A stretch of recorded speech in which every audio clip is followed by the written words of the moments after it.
ನಮಸ್ಕಾರ. ಏನಿವತ್ತು ಕರ್ನಾಟಕ ಮಾಧ್ಯಮ ಹಾಗೂ ಪತ್ರಕರ್ತರ ಸಂಘದ ಕಾರ್ಯಕ್ರಮ ಬಿಇಒ ಕಚೇರಿನಲ್ಲಿ 2300 ಸಸಿಗಳನ್ನ ವಿತರಣೆ ಮಾಡಿದ್ವಿ.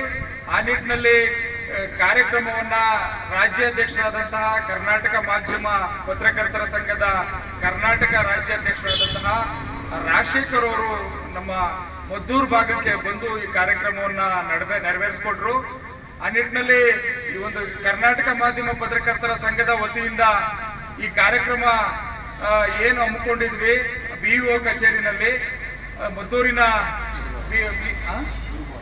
ಮದ್ದೂರಿನ ಗುರುಭವನ ಬಿಇಒ ಕಚೇರಿನಲ್ಲಿ ಈ ಒಂದು ಕಾರ್ಯಕ್ರಮ ನೆರವೇರಿತು. ಆ ನಿಟ್ಟಿನಲ್ಲಿ ನಮ್ಮ ನಾಗೇಂದ್ರಣ್ಣ ಆಗಿರ್ಬೋದು, ಮತ್ತೆ ನಮ್ಮ ಮಾದೇವನಪ್ಪನವರಾಗಿರ್ಬೋದು, ರಾಜಶೇಖರ್ ಅವರಾಗಿರ್ಬೋದು, ಮತ್ತೆ ನಮ್ಮ ಪ್ರಸನ್ನವರಾಗಿರ್ಬೋದು, ಮೈಸೂರಿಂದ ಸಿಂಧುವಳ್ಳಿಯಿಂದ ಬಂದಿದ್ದಾರೆ ಅಕ್ಬರ್ ಆಗಿರ್ಬೋದು, ಹೀಗೆ ಎಲ್ಲ ನಮ್ಮ ರಾಜ್ಯ ಘಟಕದ ಹಾಗೂ ಮಂಡ್ಯ ಜಿಲ್ಲಾ ಘಟಕದ ಸದಸ್ಯರೆಲ್ಲರೂ ಕೂಡ ಈ ಒಂದು ಕಾರ್ಯಕ್ರಮವನ್ನ ಅದ್ದೂರಿಯಾಗಿ ನೆರವೇರಿಸಿಕೊಟ್ರು. ಆ ನಿಟ್ಟಿನಲ್ಲಿ ಮದ್ದೂರು ಘಟಕ ಕೂಡ ಒಂದು ನಿಟ್ಟಿನಲ್ಲಿ ಬ್ಯಾನರ್ ಮಾಡಿ ಮದ್ದೂರು ಘಟಕ ಕೂಡ ಒಂದು ಉದ್ಘಾಟನೆಯನ್ನ ಮಾಡಿದ್ವಿ. ಆ ನಿಟ್ಟಿನಲ್ಲಿ ಬಹಳ ವಿಶೇಷವಾಗಿ 300 ಸಸಿಗಳನ್ನ ವಿತರಣೆ ಮಾಡೋ ನಿಟ್ಟಿನಲ್ಲಿ ನಮ್ಮ ಈ ಮದ್ದೂರು ಘಟಕದ ಕರ್ನಾಟಕ ಮಾಧ್ಯಮ ಪತ್ರಕರ್ತರ ಸಂಘದ ಘಟಕ ಉದ್ಘಾಟನೆ ಆಯಿತು.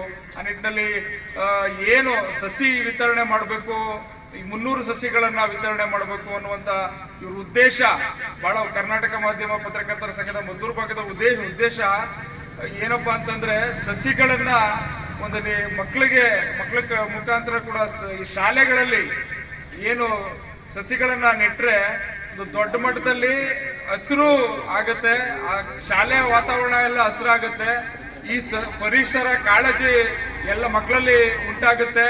ಆ ನಿಟ್ಟಿನಲ್ಲಿ ಸಸಿಗಳನ್ನ ಕೊಡೋ ಮುಖಾಂತರ ಎಲ್ರಿಗೂ ಕೂಡ ಪರಿಸರ ಕಾಳಜಿಯನ್ನ, ಪರಿಸರ ಜ್ಞಾನವನ್ನ ಉತ್ಪತ್ತಿ ಮಾಡಬೇಕು ಅನ್ನೋ ಒಂದು ನಿಟ್ಟಿನಲ್ಲಿ ಏನು 300 ಶಾಲೆಗಳಿಗೆ ಒಂದೊಂದು ಸಸಿಯಂತೆ 300 ಸಸಿಗಳನ್ನ ವಿತರಣೆ ಮಾಡಬೇಕು ಅನ್ನೋ ನಿಟ್ಟಿನಲ್ಲಿ ಈ ಒಂದು ಸಸಿ ವಿತರಣಾ ಕಾರ್ಯಕ್ರಮವನ್ನು ಹಮ್ಮಿಕೊಂಡಿದ್ವಿ.